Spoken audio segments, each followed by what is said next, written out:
Hello everybody welcome to K Lakshminayeshwari YouTube channel. Mukkoti Ekadashi ముక్కోటి దేవతలు అందరూ కలిసి ఒక చోట చేరి ఆ విష్ణుమూర్తిని దర్శనం చేసుకునే రోజే ముక్కోటి ఏకాదశి. ఆ ముక్కోటి దేవతలు దర్శనం చేసుకోవడం కోసం అనేసి ప్రతి సంవత్సరము మేమైతే తెల్లవారుజామున అంటే బ్రహ్మముహూర్తం ముందే లేచేసి పూజలు అన్నీ అయితే చేసుకుంటూ ఉంటాము. మన తెలుగు వాళ్ళ సంప్రదాయంలో ప్రతి ఒక్క నెల ఏదో ఒక పండుగ వస్తూనే ఉంటుంది. వాటికి అనుగుణంగా మనకు పూజలు పునస్కారాలు ప్రతి ఒక్కటి జరుపుకుంటూనే వస్తూ ఉన్నాము. ఇంకా నేనైతే 1:30 కల్లా లేచేసి కిందైతే ఉత్తర వాకిలి దర్శనం కావాలనేసి ఇలాగైతే ముగ్గైతే వేశాను. ఇండ్లల్లా క్లీన్ చేసేసుకొని ఇంట్లో కూడా అలాగైతే పూజ అయితే చేసేసాను అనమాట. పూజ చేసేసుకొని మాకు ప్రతి సంవత్సరము మాకు దగ్గరలో ఉన్న స్వయంభూగా వెలిసిన లక్ష్మీనరసింహస్వామి టెంపుల్కి వెళ్దాము అనేసి రెడీ అయ్యామన్నమాట. ఇంట్లో అయితే బ్రహ్మముహూర్తంలోనైతే పూజ అయితే చేసుకున్నాను. 3:30 కల్లా పూజ అయితే అయిపోయింది. 3:30 తర్వాత నుంచి అంటే 4 నుంచి బయలుదేరితే మేము అక్కడికి వెళ్ళేలోపు 5 అయిందనమాట. ప్రతి సంవత్సరము ఇక్కడైతే చాలామంది అయితే వచ్చేస్తారు. ఎందుకంటే ఆయన స్వయంభూగా వెలిసాడు కాబట్టిగా అందుకనేసి ప్రతి సంవత్సరము మా చుట్టుపక్కల ఉన్న గ్రామాల్లో ఉన్న వాళ్ళందరూ వచ్చేసి దర్శనం అయితే ఉత్తరవాకిలి దర్శనం అయితే చేసుకుంటూ ఉంటారు. ఈ సంవత్సరం కూడా అలాగే చేసుకుంటూ ఉంటారు. కానీ ఈ సంవత్సరం ఎందుకో అండి చాలా తక్కువగా అయ్యారు. ప్రతి సంవత్సరం అయితే చాలా ఎక్కువగా ఉండేవాళ్ళు. ఈ సంవత్సరం కొంచెం తక్కువ అయింది. ఏ పుణ్యక్షేత్రాలైనా కానీ లక్ష్మీ నరసింహస్వామి ఒకరు కానీ ఇద్దరు కానీ దర్శనం అయితే ఇస్తూ ఉంటారు. కానీ ఈ అహోబిల పుణ్యక్షేత్రంలో మాత్రము 9 అవతారాలలో అంటే 9 లక్ష్మీ నరసింహస్వామి అవతారాల్లో దర్శనం ఇచ్చే ఏకైక పుణ్యక్షేత్రం ఏదైనా ఉంది అంటే ఈ అహోబిల పుణ్యక్షేత్రమే. మీకు ఎక్కడా దొరకనటువంటి క్షేత్రం అన్నమాట. నవనారసింహులు 9 అవతారాలలో కొండలలో నల్లమల్ల ఫారెస్ట్ మొత్తం చుట్టూ తిరిగి వచ్చి ఈ నవనారసింహులు దర్శనం చేసుకోవాలంటే ప్రతి నెల స్వాతికి వచ్చి ఇక్కడైతే దర్శనం చేసుకునేవాళ్ళు. మా చుట్టుపక్కల ప్రాంతాలలో కాదండి, కర్ణాటక, హైదరాబాదు, బెంగళూరు ఇలాగా మొత్తం చాలా ఏరియాలలో నుంచి కూడా వచ్చేసి ఇక్కడ నైట్ స్టే చేసేసి ఆ స్వాతి రోజు మాత్రము నవనారసింహులు దర్శనం చేసుకొని వెళ్తూ ఉంటారు. మాకున్న నమ్మకం ఏంటి అంటే ఈ 9 నెలలు అంటే 9 స్వాతులకు వచ్చి దర్శనం చేసుకుంటే మన మనసులో ఉన్న కోరికలు నెరవేరుతాయి అనేసి ఇక్కడ వాళ్ళ నమ్మకము.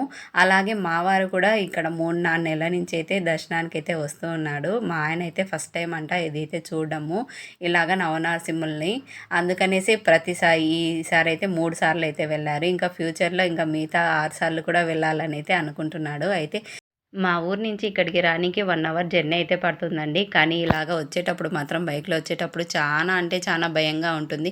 నల్లమల్ల ఫారెస్ట్ మొత్తము దట్టమైన అడవి, మొత్తం చీకటిగా ఉంటుంది. ఏ మృగాలు ఎక్కడి నుంచి వస్తాయో ఏమో అనేసి భయం అయితే అవుతూ ఉంటుంది. చిన్నప్పుడు మా నాన్న ఇక్కడైతే కొంచెం కాంట్రాక్ట్ పని మీద ఇక్కడికే వచ్చేసి ఇక్కడే ఉండి పనులు అయితే చేస్తూ ఉండేవాడంట. ఒకరోజు అనుకోకుండా పైనుంచి ఒక పెద్ద దుప్పి వచ్చేసి అంటే పైన కొండ మీద నుంచి కింద పడి చచ్చిపోయిందంట. అది రాత్రిపూట జరిగిందంట. పెద్ద సౌండ్ వచ్చింది. కానీ ఆ రోజు నైట్ వచ్చి బయటకు వచ్చి చూడలేదంట. ఎందుకంటే ఏవైనా జంతువులు, పులులు, సింహాలు, ఎలుగుబండ్లు అవన్నీ ఇక్కడ అప్పుడు చాలా ఎక్కువగా తిరిగేవంట. ఇప్పుడంటే తగ్గిపోయాయి కానీ అప్పుడైతే ఇంకా ఎక్కువగా తిరిగేవంట. అందుకనేసి నైట్ ఏంటంటే బయటకైతే అస్సలు వచ్చేవాళ్ళు కాదంట. ఇక్కడ ఒక చిన్న రూమ్ ఉండేదంట. ఆ రూమ్లో ఉండే వాళ్ళంట. పొద్దున వచ్చి చూస్తే చాలా పెద్ద దుప్పి చనిపోయి ఉన్నదంట. అందుకనేసే అండి ఇక్కడ ఉండాలంటే నైట్ పూట స్టే చేయాలంటే చాలామంది అప్పట్లో అయితే చాలా భయపడుతూ ఉండేవాళ్ళు. ఇలాంటి విషయాలు మా నాన్న చెప్పినప్పుడల్లా కొంచెం నాకైతే భయం వేస్తూ ఉండేది. అందుకనేసి ఇప్పుడు కూడా చీకటికి రావాలంటే చాలా భయం అవుతుంది. ఎందుకంటే ఎక్కడి నుంచి ఏ పులి వస్తుందో, ఏ సింహం వస్తుందో, ఎలుగుబండి వస్తుందో, ఎలా ఉంటుందో ఏమో అనేసి భయంతో చీకట్లో వచ్చేటప్పుడు కొంచెం భయపడుతూ ఉంటాను. మిగతా టైంలలో మాత్రము చాలా హ్యాపీగా వస్తాను. ఎందుకంటే చాలా చల్లగా ఉంటుంది. ఇక్కడికి వచ్చినప్పుడల్లా చాలా ప్రశాంతంగా కూడా అనిపిస్తుంది అనమాట. ఆ స్వామివారి దర్శనం చేసుకున్నంతసేపు చాలా బాగుంటుంది. ఇలాగే గుళ్ళోనే ఉండిపోవాలనిపిస్తుంది. కానీ ఆడే ఎంతసేపు ఉంటామో ఉండలేం కదండి. మిగతా వాళ్ళు కూడా దర్శనం చేసుకోవాలి కాబట్టి బయటికి రావాల్సింది వస్తుంది. ఇక్కడ కార్తీక మాసంలో మా నాన్న అప్పుడు పని చేస్తున్నాడని చెప్పాను కదండి. మా చిన్నతనంలో ఇక్కడ పని చేస్తున్నాడు కాబట్టి ప్రతిరోజు కార్తీక మాసంలో ఆ పక్కనే ఒక శివలింగం ఉంటే అక్కడ దర్శనం చేసుకునేవాడంట అని మాకు అయితే చిన్నప్పుడు అయితే చెప్పాడు. మాకు ప్రతిసారి అంటే మాకు వీలు కుదిరినప్పుడల్లా మాకు 1 అవర్ జర్నీ కాబట్టిగా ప్రతిసారి ఇక్కడికే వచ్చేసి దర్శనం అయితే చేసుకుంటాము. వర్షాకాలంలో అయితే పైనుంచి వాటర్ ఫాల్స్ అయితే ఎంత బాగా పడతాయంటే అంత బాగా పడతాయన్నమాట. ఇక్కడికే చూడండి ఎంత మబ్బుగా ఉందో. మేము 4 గంటలకు వచ్చేసాము, 5కి వచ్చేసాము. ఈసారి మాత్రము చాలా తక్కువగా ఉండడంతో ఒక 15 నిమిషాలు, హాఫ్ అన్ అవర్లో మాకైతే దర్శనం అయితే జరిగింది. మామూలుగా అయితే వైకుంఠ ఏకాదశి రోజు మాత్రం కంపల్సరీగా 2-3 గంటలైనా పట్టేది. ఈసారి మాత్రం హాఫ్ అన్ అవర్లోనే మాకైతే దర్శనం అయితే జరిగింది. పోయిన ఇయర్ రాలేకపోయాము, ఇల్లు కన్స్ట్రక్షన్ స్టార్ట్ చేసినామా, ఇంకా పని వర్క్లో అస్సలు రాలేదు. ఈ సంవత్సరం కంపల్సరీగా వద్దామనేసి వచ్చాము, మా పిల్లలతో వచ్చాము. చాలా సరదాగా గడిచిపోయింది అనమాట. అది కాక చలి ఎక్కువగా ఉందండి ఈ సంవత్సరము, అందుకనేసి చాలామంది రాలేదేమో అనిపించింది. ఇంకా ఈ వీడియో కూడా పోస్ట్ చేద్దామంటే నాకు అస్సలు వీలు కుదరలేదండి. పిల్లలకు హాలిడేస్, సంక్రాంతి హాలిడేస్ తర్వాత మా ఊరు తిన్నాల అయిపోయిన తర్వాత పిల్లలకు జ్వరాలు వీళ్ళని పట్టుకోవడము, అసలు నాకు కింద శారీస్ బిజినెస్ పెట్టానా, ఇంకా అస్సలు కుదరలేదు. ఇంకా నాకు ఈరోజు అయితే వీలు కుదిరింది ఇలాగ వీడియో పెట్టడానికి. వైకుంఠ ఏకాదశి రోజు అయితే ప్రతి సంవత్సరం ఇలాగా లక్ష్మీనరసింహస్వామి దర్శనం అయితే చేసుకుంటాను. నేను కాదండి, మా చుట్టుపక్కల గ్రామాల్లో ఉన్న ప్రతి ఒక్కరు వచ్చి ఇలాగైతే దర్శనం అయితే చేసుకుంటారు. పనులకు వెళ్ళే వాళ్ళు కూడా ఈ ఏకాదశికి అయితే కంపల్సరీగా వచ్చి దర్శనం అయితే చేసుకుంటారు. ఎందుకంటే ముక్కోటి దేవతలు ఒకే చోట ఉండి ఆ విష్ణుమూర్తిని ఎలాగ దర్శనం చేసుకుంటారో ఆ ముక్కోటి దేవతల్ని దర్శనం కూడా మాకు కలగాలన్న ఉద్దేశంతో ఇలాగైతే ప్రతి సంవత్సరం వైకుంఠ ఏకాదశికి అయితే వచ్చేసి ఇలాగైతే స్వామివారి దర్శనం అయితే చేసుకుంటూ ఉంటాము. ఈ ఒక్క పండుగే కాదండి, ప్రతి ఒక్క పండుగ, ఏ పండుగ అయినా కానీ నాకు చాలా ఇంపార్టెంట్ అండి.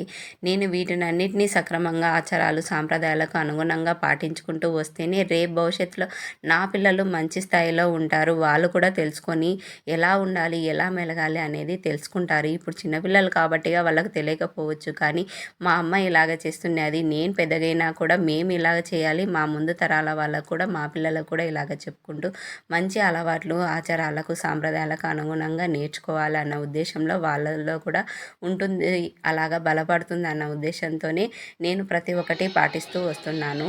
మనం చేసే విషయంలోనేనండి మన పిల్లల భవిష్యత్తు ఉంటుందనేసి నేనైతే పక్కగా నమ్ముతాను. అందుకనేసి ఇలాంటి విషయాలలో మాత్రము నేను ఎలాంటి పొరపాట్లు చేయను. దేవుని విషయంలో మాత్రం అస్సలు చేయను అనమాట.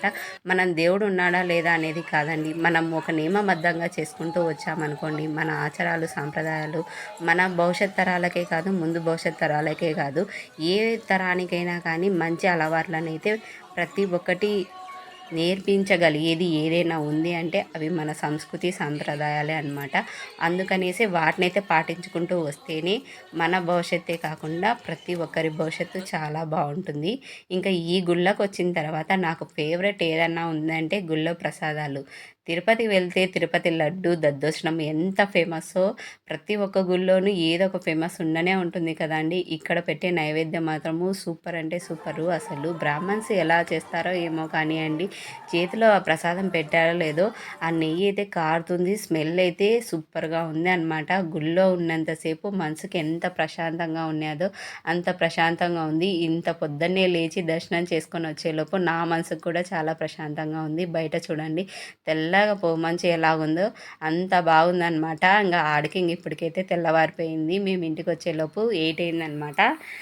అంటే 1:30 మొదలు పెడితే 8 గంటల వరకు అయితే బయటే ఉన్నామన్నమాట. ఇంకా అక్కడ మాకు తెలిసిన అయ్యా కొంచెం దండ ఇచ్చిందంటే ఆ దండ అయితే ఇంటికైతే వాకిలికైతే కట్టేశానండి.